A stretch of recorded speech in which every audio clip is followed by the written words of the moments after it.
Click bat के बारे में, वो क्या होता है? मतलब अभी बहुत सुनने में आ रहा है। तो बेसिकली ये आकर्षक टैगलाइन होती है, ये टाइटल होता है आकर्षक। ये एडिशनल डीसी पेटेंट होती है कि हुआ वीडियो वायरल, तुरंत मैं क्लिक करूंगा उसको। सर, एक वेडिंग इनविटेशन का स्कैम आता है कि हमारे पास में कोई भी क्यूआर कोड के जरिए, लिंक के जरिए वेडिंग इनविटेशंस दे देते हैं, और जैसे ही आप उसको क्लिक करेंगे तो आपका मोबाइल कॉल फॉरवर्डिंग में चला जाएगा। तो इससे बचने के लिए देखिए सबसे इम्पोर्टेंट ये है,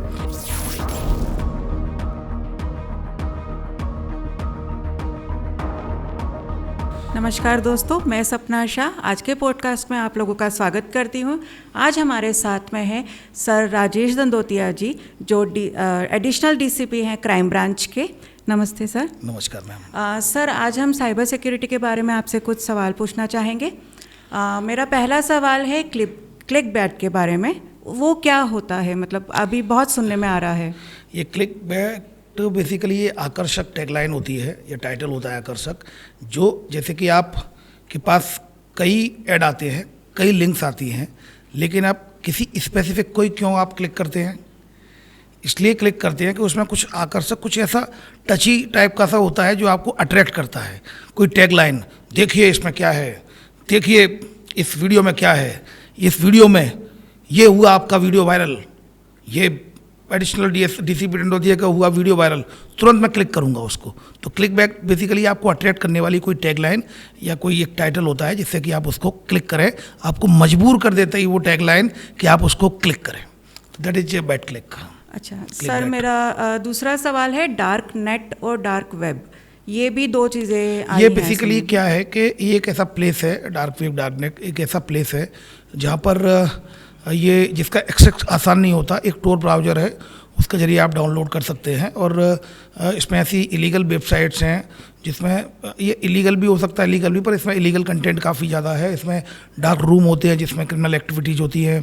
इसमें कई आप जो ड्रग्स होते हैं, ड्रग्स की भी सप्लाई की जाती है, इसलिए उसका यूज किया जाता है इस प्लेटफॉर्म का। ऐसी वेबसाइट्स हैं। पोर्न कंटेंट है उसमें, चाइल्ड पोर्नोग्राफी जो कि बैन है, लेकिन वो कहीं ना कहीं उसमें भी अगर आप देखेंगे तो इस तरह के उसमें रेड रूम्स बने हुए हैं जिसमें इस तरह की एक्टिविटीज़ होती है, और कहीं ना कहीं इस तरह की जो इलीगल वेबसाइट्स भी हैं उसमें, तो इसको एक्सेस आसान नहीं होता है इसका। जी सर, बिल्कुल। सर, एक वेडिंग इनविटेशन का स्कैम आता है कि हमारे पास में कोई भी क्यूआर कोड के जरिए, लिंक के जरिए वेडिंग इनविटेशंस दे देते हैं, और हम उस पर क्लिक करते हैं तो हमारा मोबाइल हैक हो जाता है। तो सर, उससे कैसे बचे या कैसे हमें पता चलेगा कि ये स्कैम है? देखिए, सबसे पहले तो कोई भी लिंक या कोई भी एपीके फाइल लेकर ये भेजा जाता है, और जैसे ही आप उसको क्लिक करेंगे तो आपका मोबाइल कॉल फॉरवर्डिंग में चला जाएगा। जो नंबर है मोबाइल नंबर कॉल फॉरवर्डिंग में चला जाएगा। कॉल फॉरवर्डिंग में जाने के बाद वो आपका व्हाट्सअप का ओटीपी चेंज करके और पासवर्ड चेंज करके उसमें टू फैक्टर ऑथेंटिकेशन करते हुए और फिर आपके कंट्रोल में ले लेगा वो। फिर आपके जो कॉन्टैक्ट में जो लोग हैं, या तो उनको फाइल भेजेगा, उनका हैक कर लेगा, या फिर उनसे पैसे मांगेगा। तो इससे बचने के लिए देखिए सबसे इम्पोर्टेंट ये है कि अगर किसी अननोन नंबर से कोई अननोन एपीके फाइल आती है या अननोन लिंक आती है, उसको हमें क्लिक नहीं करना है, नंबर 1। किसी नॉन नंबर से भी हमें कोई एपीके फाइल या कोई लिंक है, अननोन लिंक है, जो कि unknown APK file, unknown link किसी नॉन नंबर से आ रही हो, उसको भी हमें क्लिक नहीं करना है। पहले उस व्यक्ति को, जो नॉन, जिसको हम जानते हैं, उससे पूछ लें हम कि आपने जो एपीके फाइल भेजी या लिंक भेजी है, ये क्या है, क्या मैं क्लिक कर लूँ? वो जब कहे तब क्लिक करना है, क्योंकि कई बार क्या होता है कि मैंने सपोज करो आपका मोबाइल हैक कर लिया, अब आपके मोबाइल से ही आपके फ्रेंड्स के पास जाएंगे तो वो तो यही समझेंगे ना कि उसने भेजा है, चलो क्लिक कर लेते हैं, वहाँ वो चोट खा जाएंगे। इसलिए आपसे जब वो पूछेंगे तो आप खुद बता देंगे कि मेरा तो वैसे ही मेरा मोबाइल का व्हाट्सअप पहले से ही हैक हो रखा है, तो वो बच जाएंगे। सो फिर ब्रीफ में बता देता हूँ। नंबर 1, अनजान नंबर से अनजान एपीके फाइल या लिंक को, अनजान लिंक को क्लिक नहीं करना है, नंबर 1। नंबर 2, हम जिसको जानते हैं उसके नंबर से भी अनजान एपीके फाइल, अनजान लिंक आती है, उसको क्लिक करने से पहले, उसको डाउनलोड करने से पहले हम उस व्यक्ति से बात करके पूछ लें कि तुम्हारा मोबाइल हैक तो नहीं हुआ है, आपने जो भेजा है क्या मैं उसको डाउनलोड कर लूँ या क्लिक कर लूँ? तो इससे बचने का ये उपाय है।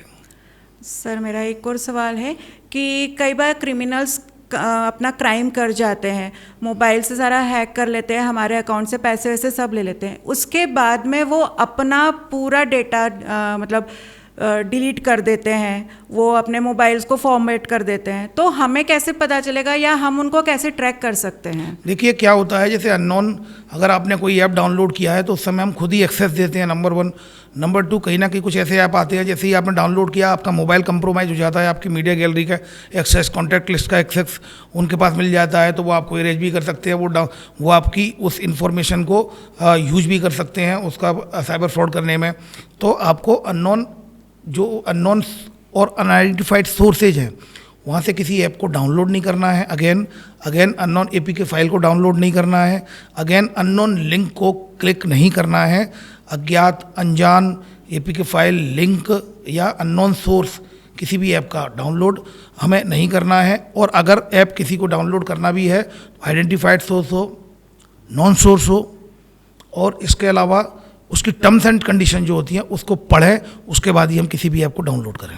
सर एक आखिरी सवाल है, जैसे अभी हम लोग सोच रहे हैं कहीं घूमने जाने का, अब हमने गूगल पे बहुत सारा सर्च किया, उसमें आता है कि ये साइट है, ये trip.com है या कुछ भी ले लीजिए, तो उसमें हम लोग क्लिक करते हैं, हम उसमें से सारा डेटा, वो लोग हमसे डेटा पूछते हैं कि आपका मोबाइल नंबर ये दीजिए, हम आपको व्हाट्सएप करेंगे। वो व्हाट्सएप भी करते हैं, उसमें लिंक्स भी व्हाट्सएप होती है कि आप ये लिंक पे जाएंगे तो आपको इतना ये पैकेज मिलेगा, ये मिलेगा। बट सर ये ऑथेंटिसिटी कहाँ पर है कि हमें कैसे पता चलेगा? गूगल से डायरेक्टली आप कोई अगर नंबर लेते हैं किसी कस्टमर केयर का या फिर हेल्पलाइन नंबर का, सर्विस नंबर, या फिर गूगल से डायरेक्टली किसी सीधे वेबसाइट पर गूगल से ही पूछते हैं, तो कहीं ना कहीं आप ये मान के चलिए cyber fraudster search engine optimisation के तहत अपने नंबर को हायर रैंक करा लेते हैं, फिर ऊपर सबसे पहले वही नंबर आएगा।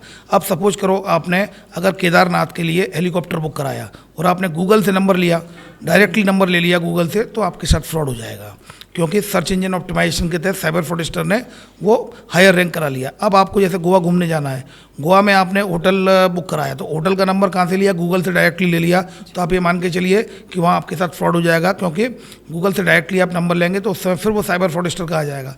आपने कोई टैक्सी बुक कराई है या आपने कहीं दर्शन के लिए ऑनलाइन बुकिंग कराई, डायरेक्ट गूगल से आपने उसका नंबर लिया, तो फिर वो आपको गलत लिंक पर, गलत वेबसाइट पर ले जाएंगे और वहाँ पर फिर आपको कुछ फॉर्म भरने का बोलेंगे और फिर धीरे से कुछ ना कुछ ऐसा क्लिक करा लेंगे कि कहीं ना कहीं आपको या तो स्क्रीन शेयरिंग ऐप डाउनलोड हो जाएगा या आपके मोबाइल का एक्सेस उनको मिल जाएगा। तो ऐसी स्थिति में हमें हमेशा किसी भी इंस्टीट्यूशन की, किसी भी जगह की अगर हमें कुछ लेना भी है तो ऑफिशियल वेबसाइट पर जाएं। ऑफिशियल वेबसाइट पर जाने के बाद ये चेक करें वो सिक्योर वेबसाइट है या नहीं। सिक्योर वेबसाइट का भी URL अपन virustotal.com में डाल के चेक कर लें कि कहीं ये स्कैमर की तो नहीं है। virustotal.com एक ऐसी वेबसाइट है जिसमें कि 50 से ज़्यादा एंटीवायरस सॉफ्टवेयर हैं जो स्कैन करके बता देते हैं कि इसकी फिशिंग वेबसाइट है या रियल वेबसाइट है। तो ये कुछ सावधानी हमें रखनी होगी। टेक्नोलॉजी के बड़े एडवांटेज हैं, हमें काफ़ी सुविधा मिलती है, हम घर बैठे बैठे एक क्लिक पर हमारी सारी व्यवस्थाएं हो जाती हैं, तो पर एक क्लिक पर आपका जीवन भी खतरे में पड़ सकता है। आपको दोनों ही बातें ध्यान में रखनी होंगी। हम किसी भी चीज़ का यूज करने से पहले हम उसके ये भी देख लें उसका यूज कैसे किया जाता है, क्योंकि हम उसका यूज कर रहे हैं लेकिन कहीं ना कहीं हमारी लैक ऑफ अवेयरनेस, जागरूकता का अभाव हमारे लिए वो मिसयूज ना बन जाए और वो कहीं ना कहीं कोई उसका उपयोग कोई दूसरा ना करे, हमें ट्रैप करने में, हमारे जीवन की गाढ़ी कमाई को लेने में, फ्रॉड करने में अगर इस तरह का कुछ भी ट्रैप लगा सकता है तो उससे बचने के लिए हमें जागरूक रहना होगा। जागरूकता ही बचाव है।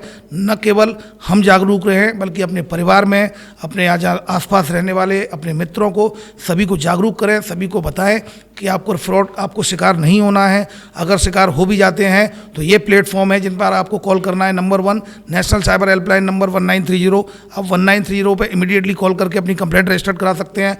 नंबर 2 एक जो ऑनलाइन रिपोर्टिंग पोर्टल है www.cybercrime.gov.in, आप ऑनलाइन रिपोर्टिंग पोर्टल पर कंप्लेंट करा सकते हैं। आप अगर इंदौर के विक्टिम हैं तो Indore cyber helpline number crime branch ने जारी किया है 7049124445, आप इस पर भी कंप्लेंट रजिस्टर करा सकते हैं। तो इस तरह के कई प्लेटफॉर्म हैं। इसके अलावा आप चक्षु पोर्टल है जो www.sancharsati.gov.in, संचार साथी जो वेबसाइट है उनकी एक पोर्टल है चक्षु पोर्टल। अगर कोई अननोन नंबर आपको कॉल करके ट्रैप करने की कोशिश कर रहा है या कोई वेबसाइट है जो आपके साथ फ्रॉड करने की कोशिश की लेकिन फ्रॉड नहीं हुआ है, तो ऐसी स्थिति में आप उसकी कंप्लेंट कर सकते हैं। तो उन कंप्लेंट को जो जो नंबर्स आते हैं, जो वेबसाइट आते हैं, वो कहीं ना कहीं जब डाटा इकट्ठा होता है तो उनको ब्लॉक भी कराया जाता है। तो हमें सावधान रहना होगा, सतर्क रहना होगा, सुरक्षित रहना होगा, और ये तभी संभव है जब हम जागरूक रहें। सर एक आखिरी सवाल, आज सुबह ही मेरे साथ वो इंसिडेंट हुआ है कि मेरे बैंक अकाउंट से 11 लाख रुपए दूसरे अकाउंट में ट्रांसफ़र हो, मतलब सेम बैंक में ही है अकाउंट, वो ट्रांसफ़र हो गए। अब हमारे पास ऐसा कोई मैसेज नहीं आया, बट हम ये सोच रहे थे कि शायद हैक हो गया है अकाउंट या किसी ने निकाल लिए हैं। तो इसमें हम लोगों ने 1930 पे कॉल करना पहले सोचा कि पहले 1930, तो क्या कितनी देर में हमको ये मिलता है? क्योंकि बाद में अकाउंटेंट से हमें ये पता चला जब उसे कॉल किया कि वो बैंक ने ही अपने स्विच कर लिया है, स्वैप कर लिया है अकाउंट, तो आपके अकाउंट में ही पैसा है। पर अगर हम 1930 पे कॉल करते, खुदा ना खास्ता अगर ऐसा होता कि हमारा अकाउंट हैक हो गया है, तो कितनी देर में हमें वो रिजल्ट मिलता? देखिए, अगर वो साइबर फ्रॉड हो जाता आपके साथ, चूंकि इसमें तो फ्रॉड नहीं हुआ, अगर साइबर फ्रॉड हो जाता आपके साथ, तो 1930 पे आपको इमीडिएटली, जैसे ही आपको पता चला कि आपके साथ फ्रॉड हुआ है, आप तत्काल 1930 पर कॉल करें। वो पहला घंटा काफ़ी गोल्डन आवर रहता है, लेकिन हम 1 घंटे की भी क्यों बात करें, हम तो जैसे ही as soon as possible as soon as we realise that कि हमारे साथ साइबर फ्रॉड हुआ है, हम तुरंत इसकी रिपोर्ट करें, जिससे संभावना बढ़ जाती है, कहीं ना कहीं अकाउंट ब्लॉक हो जाएंगे तो संभावना बढ़ जाएगी कि आपका पैसा बच जाए, इसकी प्रबल संभावना रहेगी। तो आप भी, आपके साथ भी अगर फ्रॉड होता है, इमीडिएटली बिना सोचे समझे 1930 पर कॉल करें। अगर उस पर कॉल नहीं लगता है, कहीं व्यस्त है, वो ट्रैफिक ज़्यादा है, तो तत्काल ऑनलाइन रिपोर्टिंग पोर्टल www.cybercrime.gov.in पर कंप्लेंट अपनी रजिस्टर्ड कराएं, जिससे आपके पैसे मिलने की, वापस कराने की संभावना प्रबल रहेगी। थैंक यू सर, बहुत अच्छा लगा आपसे बात करके और बहुत कुछ जानने को मिला जो अभी तक शायद हम लोग नहीं जानते थे। Thank you very much. Thank you.